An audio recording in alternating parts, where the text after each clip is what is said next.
And we are live, Mike. We are live. Yes, sir. That is a problem right there with that switch. Oh boy. I need to replace that.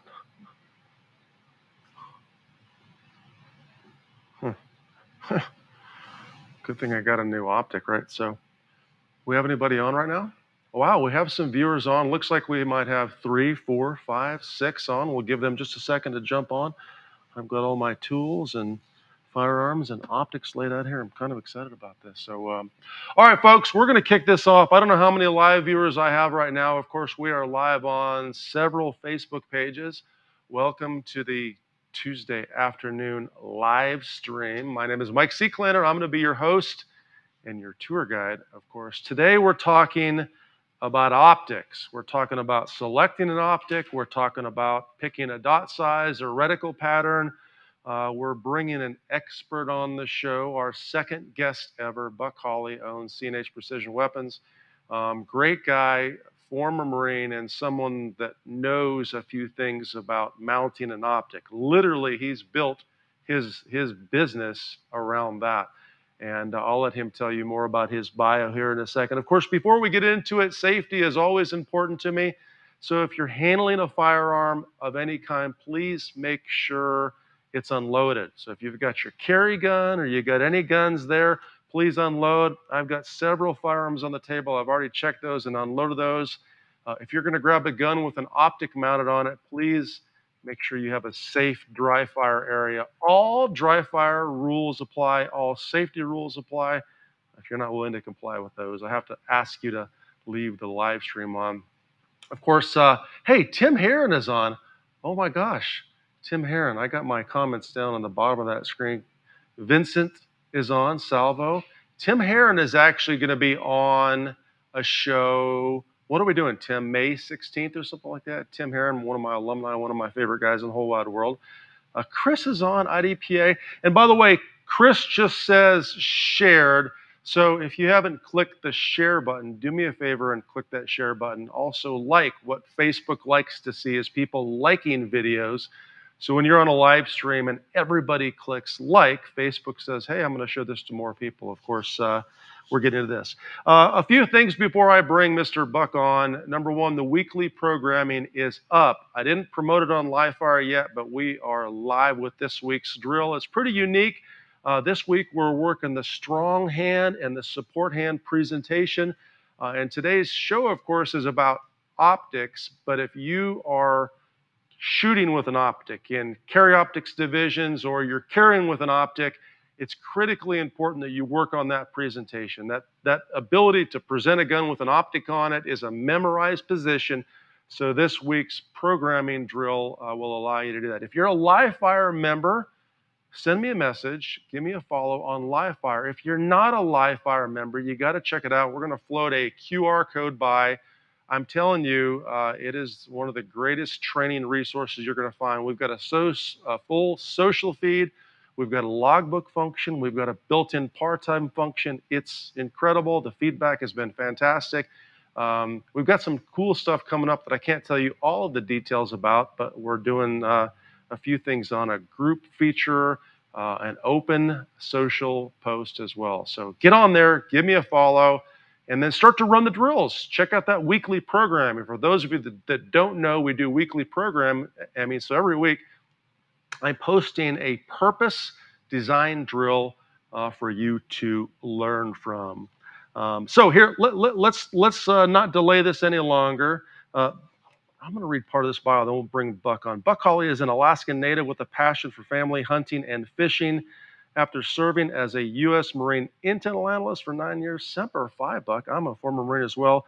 He spent the next 13 years as a contract doing various things, and then eventually in 2012 formed C&H Precision. Let's bring Buck on the show, and let's let him tell more about his company and all of the things he's done. Welcome to the show, Buck. How are you today, man? Thanks, Mike. I appreciate the invite. I'm very happy and pleased to be here. To all those that are currently live and all those that will see this for the future on all the different platforms it'll be on. Well, so I have to tell a story, and I think you and I we may have crossed paths at the SHOT Show. I don't even know when in the past, but when I really got to know you was when I was shooting a Glock. I was getting ready for a class and shooting a Glock 17, and I had the good old Glock MOS plate system on. And about the time I ate the second optic, like literally, shooting that gun, doing my drills, boom, gun goes off. And the next thing I know, the optic is not on the handgun. The optic is nailing me in the nose or the eye. One hit me near the nose. Thank God for safety glasses. But literally, I ate two optics before we had a conversation. And I think your specific message to me was, hey, Mike, don't let a third one hit you in the face. Send me your gun. We'll put a plate on it. We'll put a proper mounting solution on the handgun. And that's how we actually met and got to know each other pretty good. So tell us more about that and your company, CNH Precisions, and some of the things you do. Very briefly, I had a short career as a U.S. Marine, 9 years. Very formative time of my life. I'm glad I went through it. I encourage any young person to seek out a career in the military as their first job. A lot of valuable life lessons. But it's not, I'm going to say it's not what defines me. I'm not going to spend a whole lot of time on that. The next 13 years I spent working in various different positions on weapon systems and counterterrorism teams and counter IED, etc. Really, really fun, really cool job. Got to do a lot of cool things, but it certainly led to the demise of my marriage because I was gone all the time. And I felt that I had a calling when my third child was born that I needed to do something that was fun, innovative, and in line with my interests. Hunting, shooting, fishing, those are my interests. And me and a former partner started CNH Precision in LaBelle, Florida, just outside Fort Myers. And our focus was precision rifles for long-range precision hunters, long-range precision shooters, those of you that shoot PRS or NRL. And we also made historically correct U.S. Marine Corps sniper rifles, M40A1s, A3s, A5s, A6s, you name it. We did that very successfully. I'm not going to say we did it very successfully. We did it successfully enough that we were able to feed 2 families. We did that for several years. But I got a late night phone call once and from a really good friend, a dear friend at Glock, who knew of my innovative, very quick prototyping skills. And he he sent me a message about this new thing, this Glock Moss. And we both laughed. We were like, what does Glock come up with this time? And he said, it's a moss. And I said, like the moss that grows on the tree? And he goes, no, it's modular optical system something. And they requested that they were getting ready to go to SHOT Show in 2015. And they had enough pistols and they had enough RMRs, but they did not have enough plates.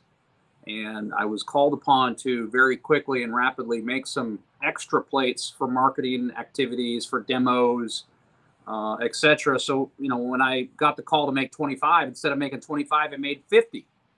I said, if Glock is doing it, I bet there's something behind it. Glock never does anything unless it's going to be an absolute raging success. I made 25 of them, and it probably took 6 months to sell 25, and then I ran out, and then I made 50. It probably took me another 6 months to sell 50.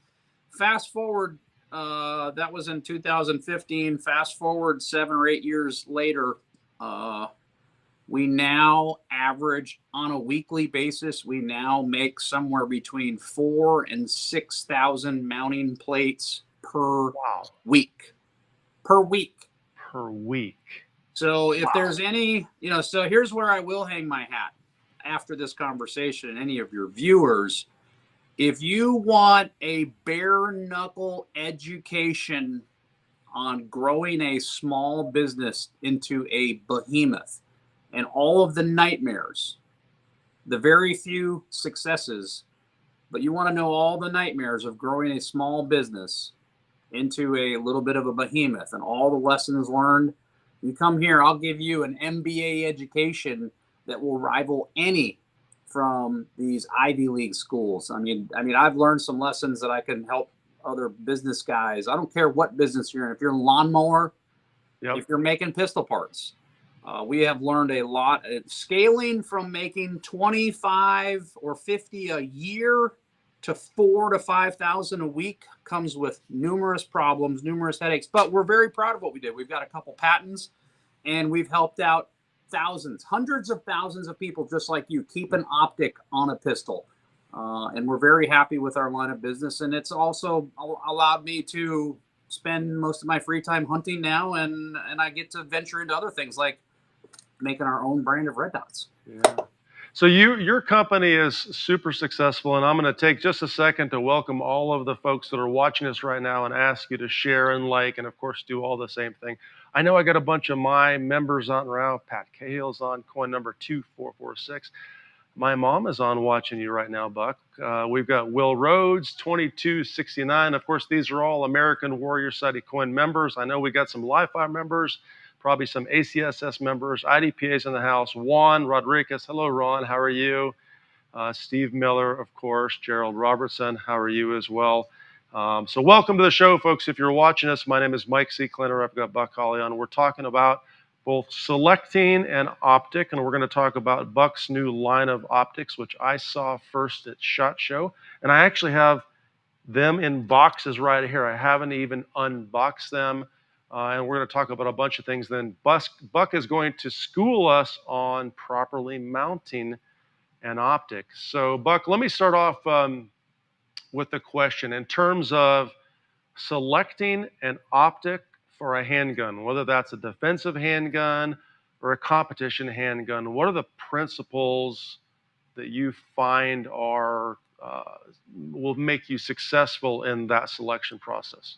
Well, number one, first and foremost, if you're searching around for an optic that you're going to put on your handgun, and I'm not afraid to name names, but if you're paying less than about $275, $250, if you're paying less than that, chances are you are getting fresh off the boat, made in a very low quality factory offshore somewhere. There's numerous brands that probably don't even deserve to be on. They're not even safe to put on an airsoft gun. So take the top 5 brands. Let's just start at the top. Trijicon, Holosun, Leopold, Aimpoint. Who else can I name it? And Vortex. You know, any of those name brands, those quality name brands that have been around for a long time, you know that they have a solid warranty program. Start with those. Ours, okay? Then your next decision is, what kind of handgun do I have? You know, do I have a Glock 43X? Well, you know, I wouldn't suggest putting our competition optic like a Delta Point Pro or an SRO, a big window, the Romeo 3 Max. You know, it probably would look really cool, and you'll have a HD size window on there. You know, like you probably have a 70-inch TV that you watch golf with at home. But just because you have a 70-inch TV doesn't mean you put it in the front of your F-250 so you can watch YouTube while you're driving down the road. So first you're going to decide, what size pistol do I have? Ultra compact, compact, or competitor size. And then each of those premier manufacturers, they all make an optic in that size category for that size pistol. Now, we did something special with our line of optics, and I'm sure you and all your viewers know that the naming conventions for optics are extremely difficult to decipher, even if you have the secret decoder ring. Yeah. I like to pick on Holosun. I like to pick on them all. But in Holosun, there's a 507K and there's a 507C for your first-time buyer of a red dot that goes into a gun store and probably talks to a 21-year-old gun nerd. Bless his heart, he's working out there. But or maybe you can't even get anybody to help you, and you're looking at the different optics. One says 507, the other one says 507. They must both be the same, right? Maybe they different buttonology, but no, they're significantly different. So we took the approach. We've taken every lesson we've learned from the last 8 years in being in the pistol optic business. How do we oversimplify everything down to the naming convention? If you have a pistol that you primarily carry for everyday carry, the industry standard name is EDC. So it's a 43, a 48. Smith & Wesson's got the several of them, the SIG P320 or the 365. You know, what I call the EDC, the everyday, easily concealable. What optic would you put on it from C&H? You're going to put the optic that's called the EDC. Makes sense? It's for EDC carry, so we call it the EDC. Now, I think it's the appropriate size. Now, the RMR isn't much bigger. Neither is the Holosun 507C. Same. So we just called it the EDC XL. So our EDC XL is similar in size and shape to an RMR and a 507C. Very good for concealed carry. Not quite as small as the EDC. Sure. But it's appropriate size for your 19, your 26, your 27, whichever. Yeah. So before you go too far down that line, because I want to actually unbox the optics that you sent me and talk about your models a little bit. You've built plate or mounting solutions for every single optic out there. You probably had handguns with every single optic out there. You probably own and shot all those optics. Talk to me about dot size and brightness. For me, I always, for defensive use specifically, I would say bigger and brighter is oftentimes better. You're going to pick that up faster. And I'm not opposed to a precise dot. So talk to me about optic reticle size and brightness. Talk to me about closed emitter versus open emitter. And I think you have a closed emitter as well. Like I said, I'll show you my optics on the table. What are your thoughts on dot size, dot brightness, closed open emitter, stuff like that? Well, I believe there's only one manufacturer, and I believe it's Trijicon. I could be wrong. I'm sure one of your guests might ping in here and say, but I think there's only one manufacturer that makes a red dot with a 1 MOA dot. And I have one just on my desk just to show people how small a 1 MOA dot. Even when you crank it up to 10 power, it's hardly visible unless it's dark. So I don't know why they came out with a 1 MOA dot. My personal favorite is a 3 MOA dot. Yep. Almost every company makes something in that 2.75 to 3.5 MOA dot. I personally think it's the perfect size dot for me, along with the controllable adjustable buttons. We are releasing a model later this year that will have an auto dimming feature, which is really good. We released that at the behest of several large law enforcement agencies that don't want buttonology. They just want to pull it out. It'll have shake awake and come out. And if they go from bright sunlight outside on a porch into a dark hallway, it'll dim down because you get this star bursting effect. Mm-hmm. The 6 MOA dot, that's about as big as they get. Again, I can use it. I just find myself having to dim it down quite a bit. My personal favorite, just for me, is a 3 MOA dot in the middle section. If it's dark outside, there's not too much blossoming. When it's really sunny, I can still pick it out because I know where the dot's going to be when I present my firearm. So, dot choices, again, if you're a little bit older, a little bit slower, a little less eyesight, bigger is better. 6 MOA dot, you can turn that thing down. But I prefer the 3 MOA. Now, as far as enclosed optics, this is a massive trend that was honestly started with the Aimpoint Micro T1. You saw a lot of users as the RMR left the gas gun and entered into the pistol market 10 years ago.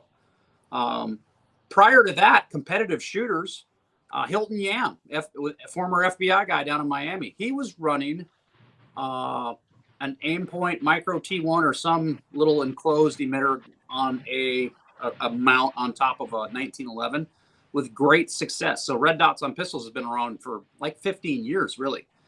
Yeah, and folks, if you're watching right now and you're hearing closed emitter versus open emitter, I know we're going to talk more about Buck's optics, but we're talking about typically one piece of glass or two. So in a closed emitter, there's a front piece of glass that I guess the laser or whatever projects onto, and a rear piece of glass that projects the emitter and the insides of those areas, which tends to be potentially more robust. It keeps water from being inside it and stuff like that. So yeah.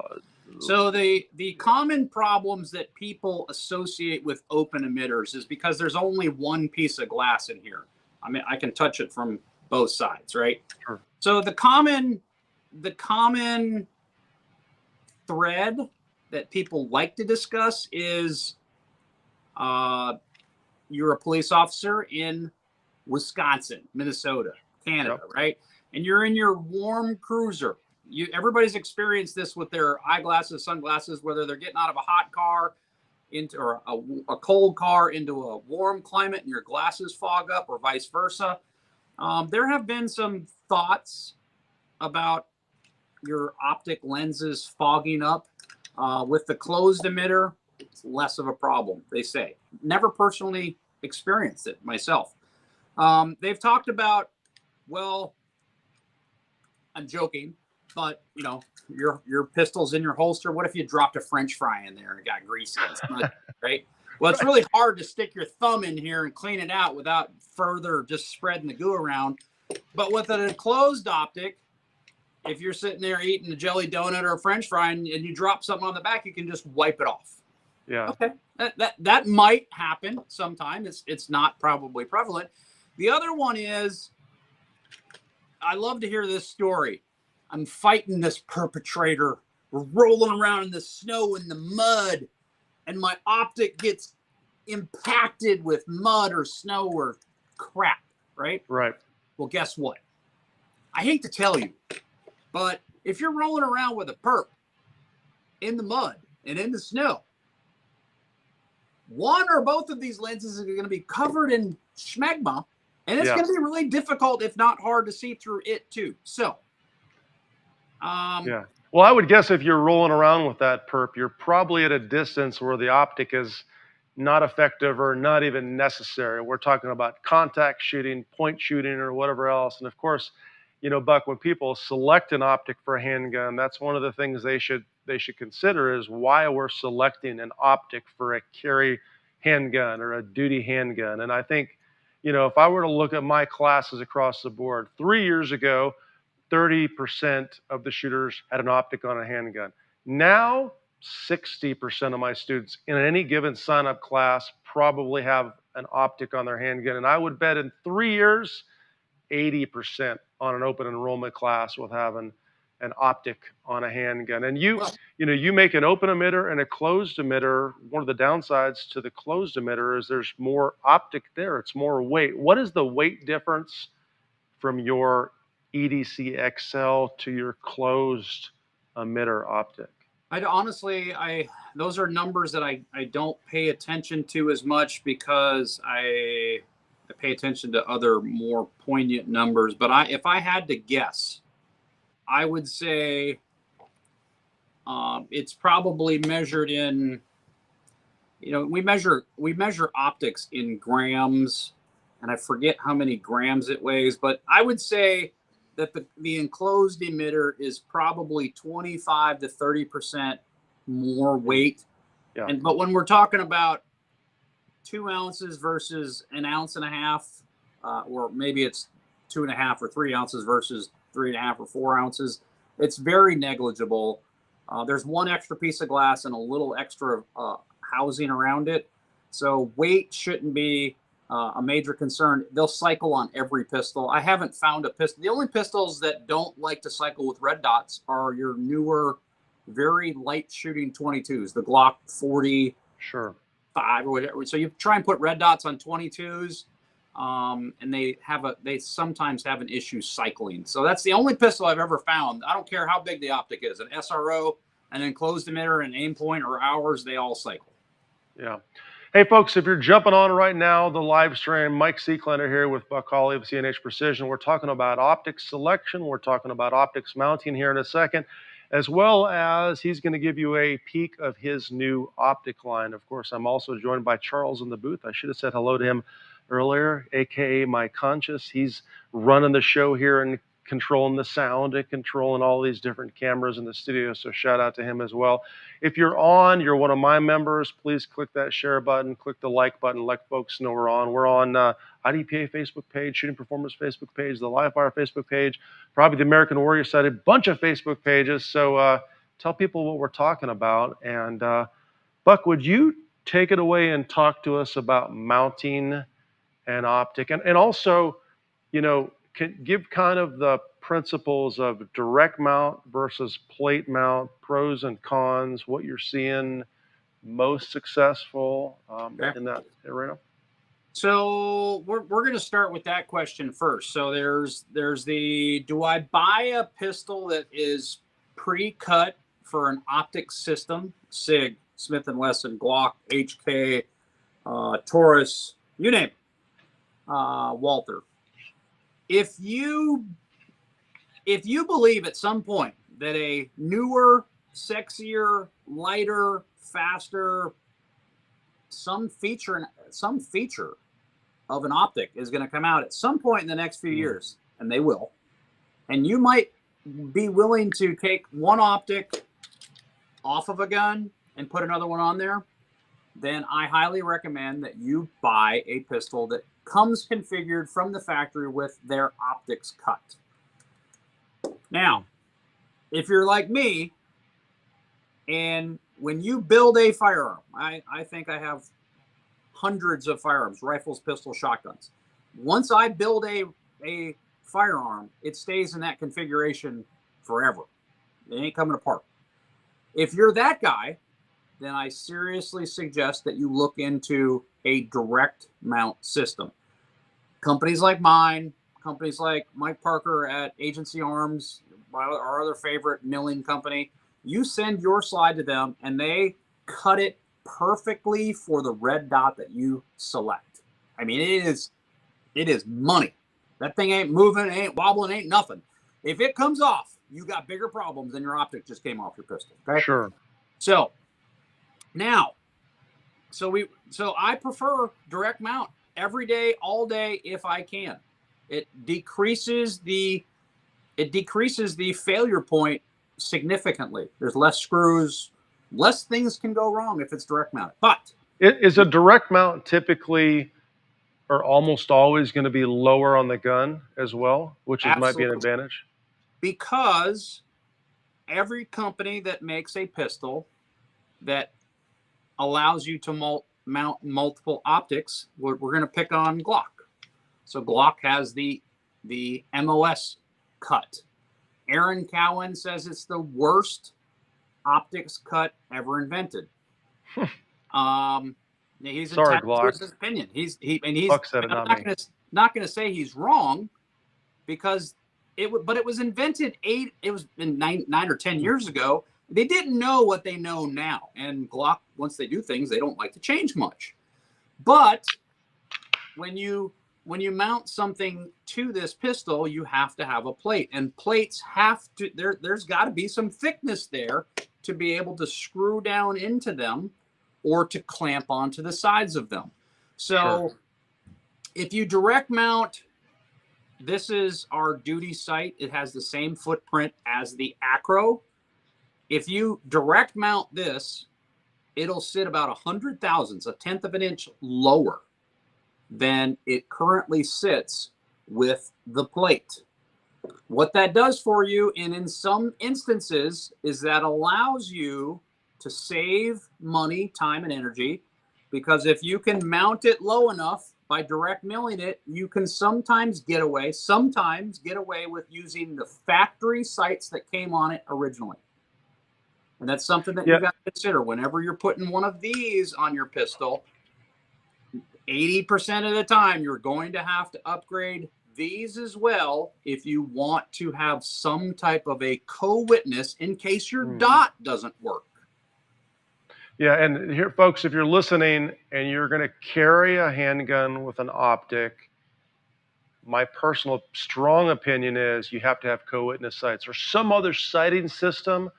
So if the dot fails, you could use the iron sights or at least the front sight lined up with the rear optic plate or whatever to be able to take those shots. But one more thing about that, if you look at these two different handguns, one a standard set of iron sights and one has an optic on it, a direct mount optic is probably going to put the dot closer to where the top of my front sight would have been in the rear sight notch. So the advantage there is then if I aim the standard iron sighted gun and I bring the iron sights to my eye at this height, right?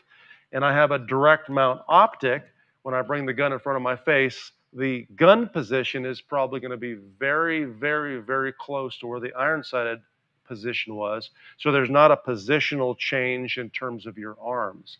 And that's one of the problems or one of the issues that most people have when they put an optic on a handgun, especially if it's a junky, super high mount on a bad plate, is the gun is now in a different position. So they find themselves doing that dot lasso, trying to find the dot. So and here's what I will say, a word of caution.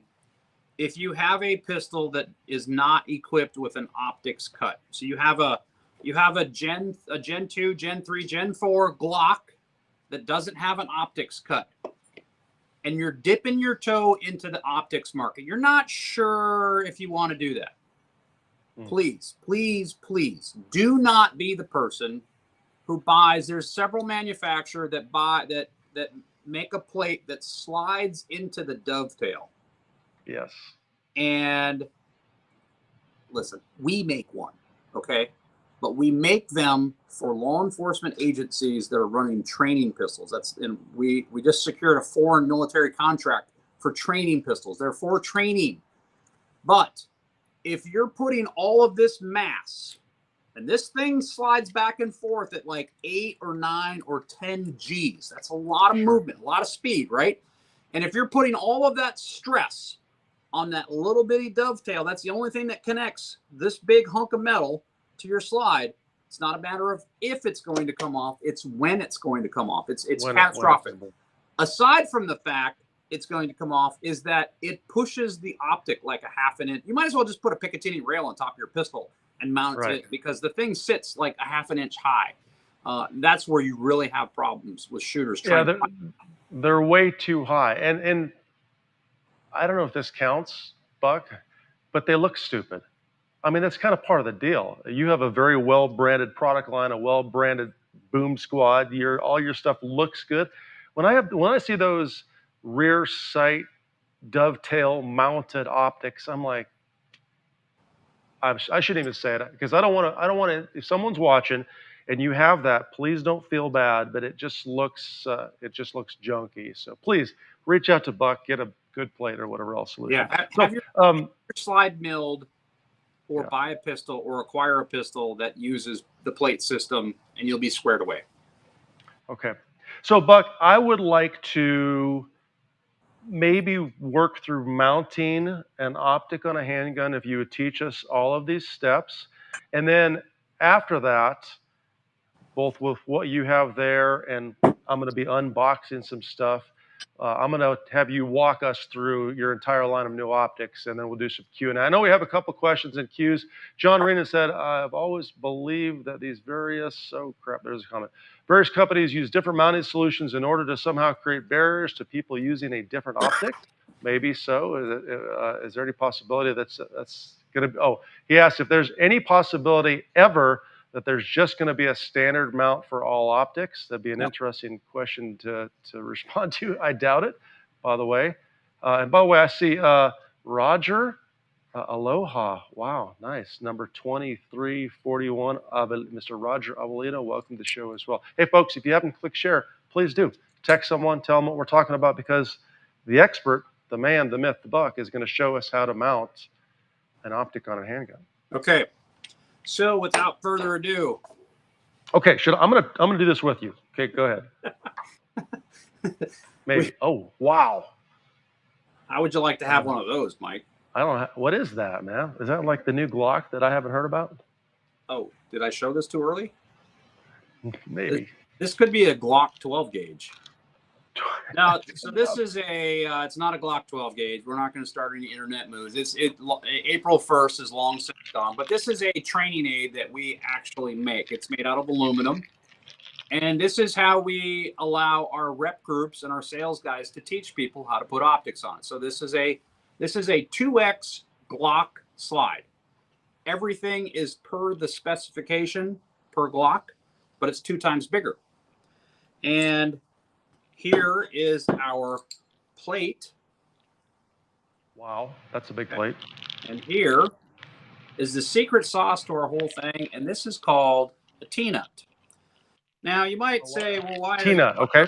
version 4? I'm going to quickly tell you how we got to version 4 of our plate. Version 1 of our plate was essentially a blatant copy of the Glock 1 because I was asked to make a blatant copy of it. Version 2, I figured out that if I made the plate wider, then you didn't need a ceiling plate underneath an RMR. Okay, good. So version 3, but we were still having issues because this plate is 100 thousandths thick native when it's on a standard size slide. This was 200 thousandths thick because it's twice as big. And when you put this plate on, now when you screw down through your optic, when you put the screws through the optic into the plate, the max amount of thread engagement you can get is 100 thousandths deep into the plate. Okay. Well, on a 632 screw that has a nominal dimension of about 138 thousandths in the mechanical engineering school of joints and fasteners, you would have learned that if you're going to put a screw to fasten 2 pieces together, you should have 1x, ideally 1.5x the size of the screw in threads. So if you have a 632 screw that's, the light just went out. If you have a 632 screw with a dimension of 138 thousandths, you should screw down into your mounting surface 138 thousandths, but Glock only gave you 100. So as I was sitting there one day, I said, how do I keep the plate thickness the same thickness, but how do I add thread engagement? I came up with what is commonly referred to as a ZEV post when it's machined on a slide, a little post that sticks up and it's threaded. That's patented by ZEV. And if it's on a slide, it's patented and you have to pay them to use it. But I said, what if I put that post on a plate? That was version 3. But I was too anxious to hurry up and get it to market, and I failed to secure a patent on putting a post on a plate. Well, then what happened was I had a plate that had posts that stuck up off of it that gave you the additional thread necessary to hold your optic on there. But then what was happening was people were over torquing them and breaking the posts off, or they'd shear them off somehow, you know, putting it on, taking it off. And then you had to throw the entire plate away. So that's bad for business. I had to send them a whole new plate. I said, how do I fix the problem of them breaking the posts off? I said, why don't I make the posts removable? So there's a T-nut. And I got the idea. I'm not afraid to say it. It's the Magpul M-Lock little nut Sure. they use on the back side. That's where the idea came from. Take their nut, put it with a plate, put it on a pistol, and now look at all that thread engagement you have. So now when you take your optic and you put it on there and you screw it down, it'll stay on there. That's patented. Okay. So let's get into the mounting technique. So you need a couple things. Okay. You have to have some kind of torque limiter. Okay. Especially for everybody, even you, Mike, as good of a gunfighter as you are, shooter, you do not have calibrated wrists. Okay. There's Well, no way. hold No on, way. Buck. You can't That's tell about me 1.2 pounds right there. So I'm pretty calibrated, man. Perfect. And by the way, I was born with the ability to put an optic on a handgun intuitively because I'm a shooter. Isn't that what you hear all the time? I intuitively know how to do something without following the instructions. I've been doing this since I was 3. I've been shooting since I was 6. Yeah. Better yet, I was in the military. That makes you an expert. But better yet, I was in the military and now I'm a cop. Yeah, so, even more of an expert. When I went through the academy, they didn't teach me shit about a wrench or a torque limiter. Nothing. So you have to have some type of a torque limiter. We sell them. This is a variable one. It goes from 5 inch-pounds up to 25 or 30. That's all you need. There are some of them. The yellow one, we get these from Fit Stitch. That's a 10 inch-pound limiter. You need a torque limiter, okay? Next, you need a little handy-dandy bottle of acetone, fingernail polish remover, something to clean grease and debris off of screws and out of the holes on your Glock. Because if you've ever taken the cover plate off your Glock, it's slathered in oil from the factory. So you got to be able to clean it up. Then you need a thread locker compound, okay? So we have something that's called 243. Why? Because it's essentially the same as some other company in a very similar bottle, except it's made by C&H and it's called Optic Locker. This is essentially blue Loctite, okay? Okay. Now, if you really want to go crazy, you can get the red 263. I do not suggest it. However, some of the top federal agency law enforcement guys do use red because they can't ever afford to have a screw come loose. Now, here's the risk that you run. You need to be prepared that when you want to get your optic off to change your battery, let's just say there's a law enforcement agency that made a high value target arrest earlier. This is some Espionage Act stuff. Okay, those kind of guys, they're red Loctiting their optic onto their pistol because they cannot afford a life or death situation for an optic to come off. But because we sell them plates, but we sell them we give them 4 sets of replacement hardware. So every year when they turn their pistol in and the armorer takes their optic off, those screws and those T-nuts, all the mounting hardware goes in the trash and they start over. Huh. If you were going to use red Loctite, the only way to get those off without stripping the head is that, I don't have one here, but you have to have a soldering iron with a sharp tip. And then what you do is just for instructional purposes only, we're going to pretend like this is the tip of a soldering iron. You're going to take that tip, you're going to heat it up, and then you stick it down into the T10 head of that screw and you let it heat up for about 15 to 20 seconds. That heat goes down the barrel of the screw. It loosens up the red Loctite or the blue Loctite, and then you can ease them out, and then you throw them away and you start over. With blue Loctite, you can typically break the blue Loctite loose and reuse the screws. I always suggest that you buy new screws and start over. So let's get back to I want to make sure I heard that. So let me ask a question, Buck, not to interrupt. So let's say I am a serious competitor, or you're a serious defender, maybe a civilian that carries a handgun, or maybe you're in a 3-letter federal agency. Did I hear this correctly? It might be a very smart idea, maybe on a yearly basis, to take your optic all the way off and replace all of the mounting hardware, the T-nuts, the screws, replace your Loctite. Right? I don't recommend that you do it for GP. Okay. If you're a serious user, you're a IDPA shooter, USPSA. If you're anybody that puts 5,000 to 10,000 rounds through your gun a year, yes. Okay. If you're a casual shooter guy and you're shooting 1,000 to 2,000 rounds a year, you're probably never going to have to change your screws. But if you shoot an RMR, for example, and you have to take it off to change your battery, you should change your screws as well. Interesting. Okay. Okay. All right, let's so walk us through mounting. You've already showed us the plate and the design, so okay. acetone. Okay. Yep. You're going to take acetone. There won't be a plate on it. It'll look just like this. And you squirt it down. You squirt it inside these mounting holes. Dust, debris, oil, gunk, stuff gets in there. Okay. Take some compressed air. For training purposes only, I'm going to pretend like this is a compressed air now. Blow it off. Blow all off. Okay.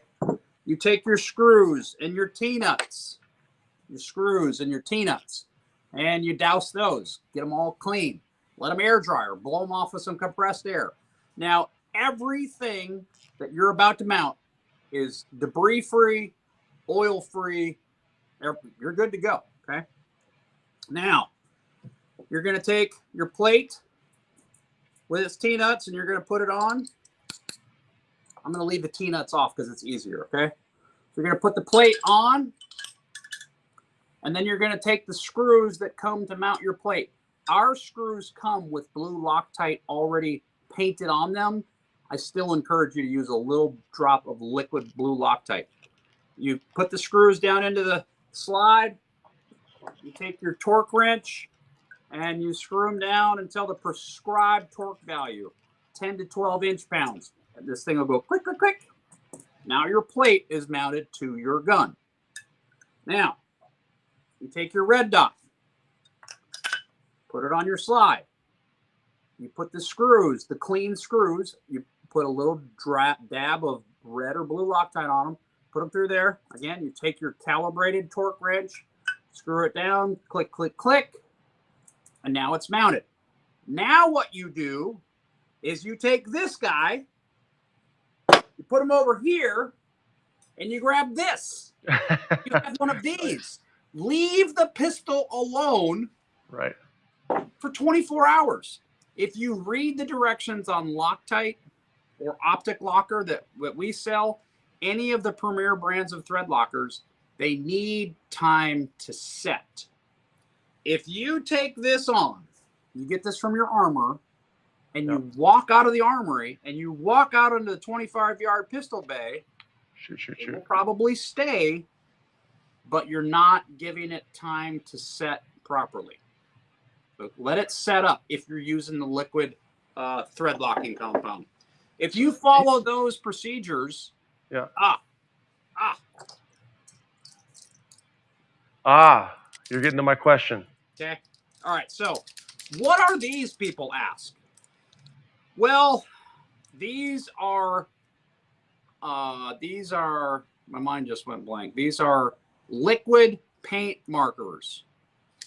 Now, in my government days, we literally used fingernail polish.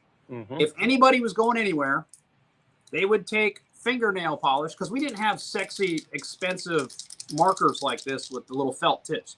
But you could always get black fingernail polish. Every screw on that gun, precision rifle. You know how catastrophic it is to get off an airplane somewhere and you grab your precision rifle and your optic goes like this? It's bad. And I have traveled the world shooting precision rifles.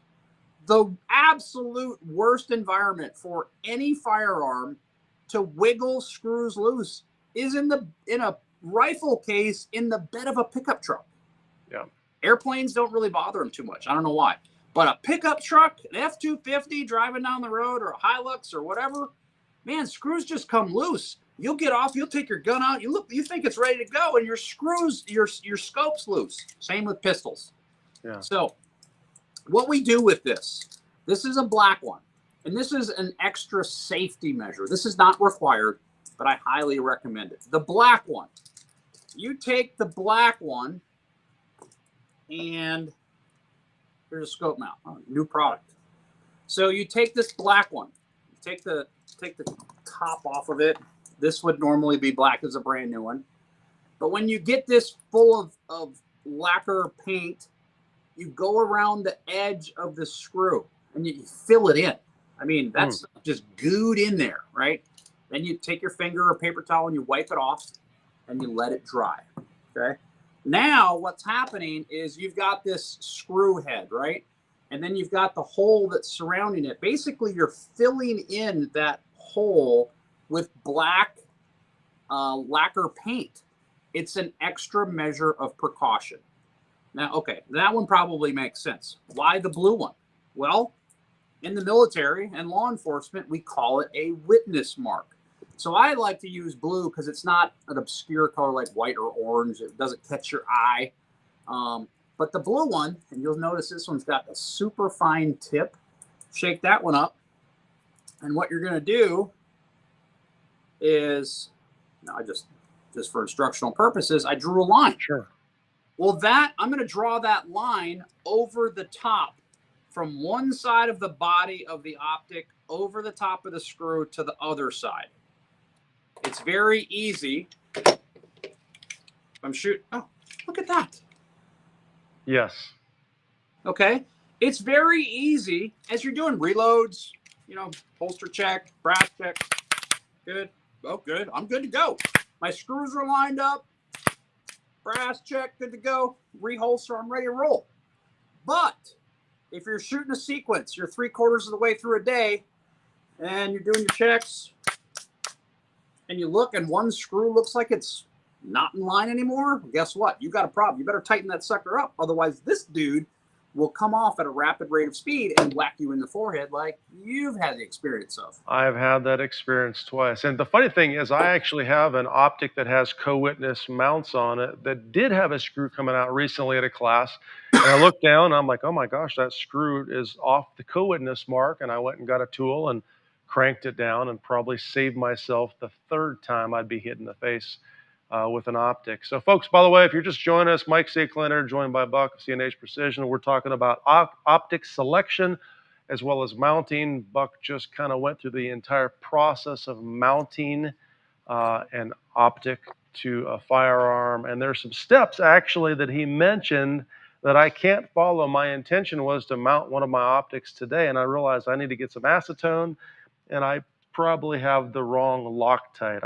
I probably need to get a bottle of that fancy stuff that you have as well. And folks, if you have a question, please throw it up there. Eric Mejia, I see your comment, says excellent experience-based tips. Rodney Clark says, so in other words, just follow the directions of the manufacturer, LOL. And I love that question as well. So if you have a question, throw it up in the comments and we'll highlight it and address it. And Buck, since you've talked about mounting an optic, I actually unboxed the optics that you sent me that I'll be putting on various guns. Let's talk about those optics real quick, unless you want to talk about anything else in terms of mounting the optic. Yeah, let's get into optics. Okay, so the first thing I want you to talk real briefly about, and by the way, we're almost an hour in, so we'll be cutting this here in just a few minutes, so not a ton of time, but I wanted to show these off. So this, I believe, is a pair of optics. They're pretty much identical. Looks like this is probably the EDC and the EDC XL.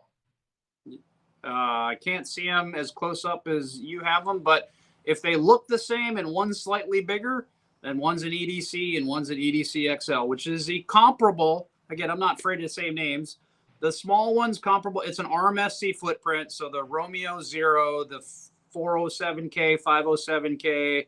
There's a couple other people that make the RMSC footprint ones. And then the slightly larger one is the same footprint, same size, a little bit larger window than an RMR, about the same size as a Holosun 507C. So tell them about a few things. Number one, if you were to have unboxed one of these optics with me today, folks, you would have the optic in here. You can see there are 2 wrenches. There are a variety of screws. The optic itself, the battery, and everything is inside the box that you're going to need. But these appear to be single-piece aluminum housing. Am I correct there? Tell me a little bit more about that. Yeah, so the bodies are 70-75. It's a everybody likes to call every aluminum that everybody uses aircraft grade, but there's a structural integrity of using 70-75 versus 60-61.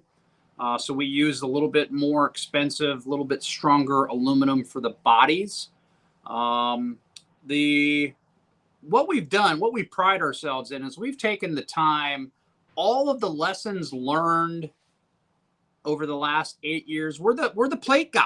So we're kind of agnostic. We're just trying to help you mount your optics. So we hear about everybody's warts, everybody's problems, everybody's wish list. And we took those and we cataloged those for literally 8 years.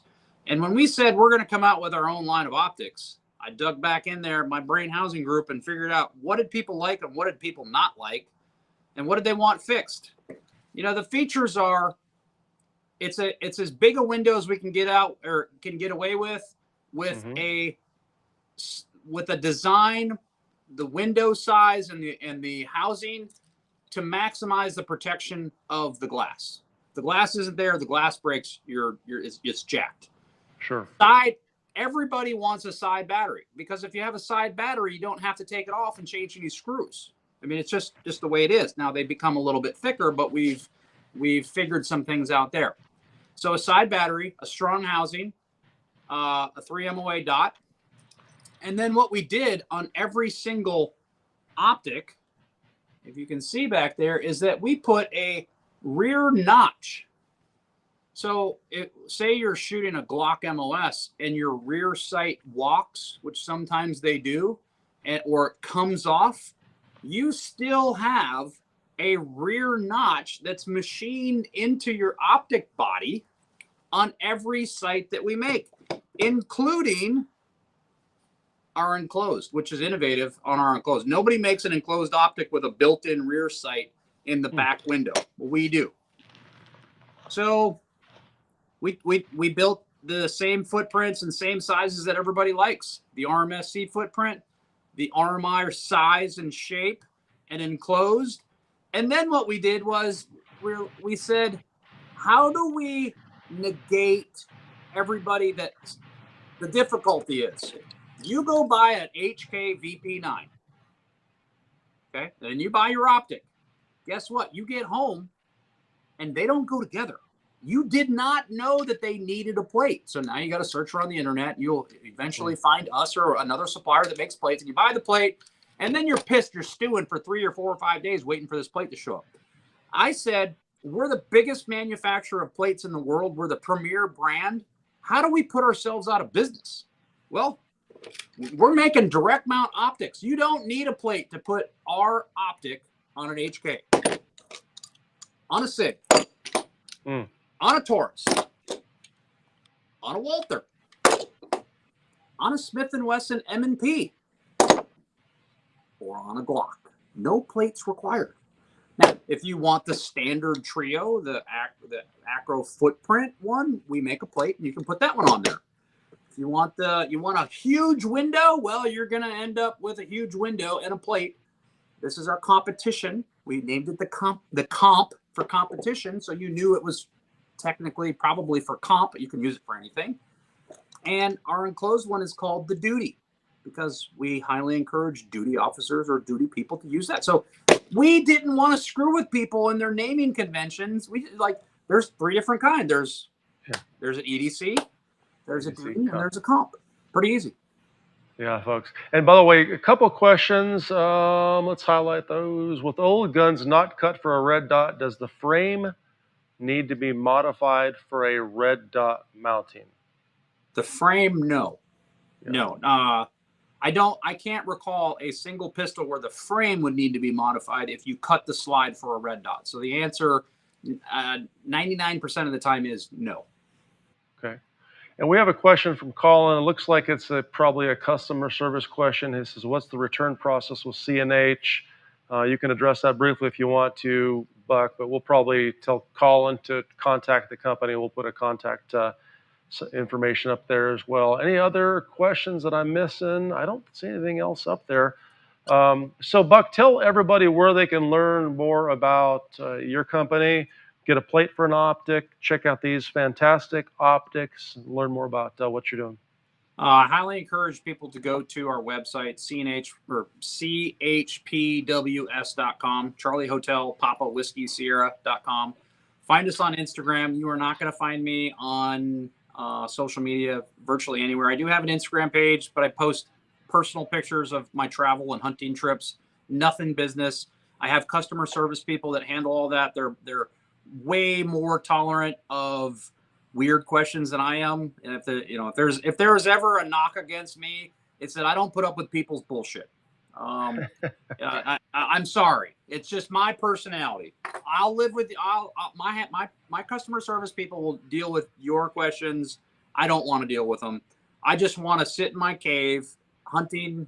I'm leaving for Alaska to go hunting, or in Africa, or wherever I am. That's where I think about new products and how to fix things. We've gotten beat up in the past on we've had quality issues. We're a growing company. That's part of what I talked about earlier. We had some growing issues and some pains in quality. Nobody spends more money trying to fix problems than I do. We have a full complement of customer service people. We have a full customer complement in quality and engineering. And those people, I'll tell you what, if you don't think that we did a good job, give me a chance to fix it. Call my people because they will help you. However, my number one rule is don't be a dick. Because if you're a dick, I agree completely. and somebody here can equally be a dick, and that's how things get out of control on social media. He was a dick to me. Well, nobody heard the first part of the conversation when you were talking down or punching down to some 18-year-old who's over there doing his dead level best to answer your question. So, again, call customer service. They'll help you out. If you got a personal request, there's several ways to reach me. It might take some time because I sometimes don't answer my phone for days at a time. So, yeah. So there you have it, folks. The golden rule. Don't be a dick, right? So, folks, we talked about a lot of things. We talked about optic selection, dot size, dot brightness, stuff like that. Buck literally walked us through the mounting process of any optic, and I can tell you, he has some fantastic videos online on his website. So if you bought one of the optics and you want to rewatch that or didn't see some of the detail on this live stream, please go to their website and check that out. Please give them a follow on Instagram. Make sure you follow along. You'll see a lot of their new products. Check out their website as well. And if you need something, check it out. And if you're looking for an optic, if you are in the market for an optic, I can tell you I've been running Buck's plates forever and his systems forever. And when he builds something, he builds it with quality. Now, I have not shot these on my handguns yet, so I can't tell you and give Mike Seeklander's permanent stamp of approval yet. But I promise, once I get these optics mounted on these guns and put a few thousand rounds through them, I will, because the man makes fantastic stuff. Mr. Buck, any closing comments from you before we end the live stream?